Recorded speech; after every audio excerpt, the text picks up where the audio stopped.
ಅಕಾಲದಲ್ಲಿ ಅಕಾರ್ಯ ಅನ್ನೋ ಹಾಗೆ ಈ ಶರಾವತಿ ಪಂಪ್ ಸ್ಟೋರೇಜ್ ಪ್ರಾಜೆಕ್ಟ್ ಅಂತೆ. ಅಂದ್ರೆ ಮತ್ತೆ ನಾಡು ಕಾಡು ಹತ್ರ ಹೋಗಿ ಗಬ್ಬೆಪ್ಸೋ ಸ್ಕೀಮು. ಅಗಾಧವಾದ ಸಸ್ಯರಾಶಿ, ಶ್ರೀಮಂತ ಮಳೆಕಾಡು, ಜೀವ ವೈವಿಧ್ಯತೆಗಳ ಬೀಡಾಗಿರೋ ಪಶ್ಚಿಮ ಘಟ್ಟಗಳ ಸಾಲಿನಲ್ಲಿ ಬರೋ ಉತ್ತರ ಕನ್ನಡ ಜಿಲ್ಲೆಯ ಆ ಪ್ರದೇಶದಲ್ಲಿ ಇನ್ಮುಂದೆ ಪ್ರಾಣಿ ಪಕ್ಷಿಗಳ ಆರ್ತನಾದ, ಡ್ರಿಲ್ಲಿಂಗ್ ಮಿಷನ್ಗಳ ಘಂಟಾನಾದ, ಢಾಮ್ ಢೂಮ್ ಸದ್ದು ಕೇಳೋ ಹಾಗಾಗುತ್ತೆ. ಈ ಕಾರ್ಯಕ್ಕೆ ನಮ್ಮ ಸರ್ಕಾರ ಜೈ ಹೋ ಅಂದಿದೆ.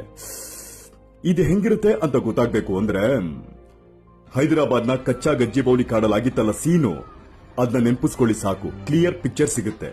ಆಮೇಲೆ ಜನ ರೊಚ್ಚಿಗೆದ್ರು ಆ ಪ್ರಾಜೆಕ್ಟು ನಿಲ್ತು. ಆದ್ರೆ ಈ ಯೋಜನೆ ಏನಾದ್ರೂ ಆಗೋಗ್ಬಿಟ್ರೆ ಅದಕ್ಕಿಂತ ದೊಡ್ಡ ಮಟ್ಟದ ಅನಾಹುತ ಆಗುತ್ತೆ. ಅಲ್ಲ, ಈ ಯೋಜನೆಯನ್ನ ಕೇಳಿದ್ಯಾರು?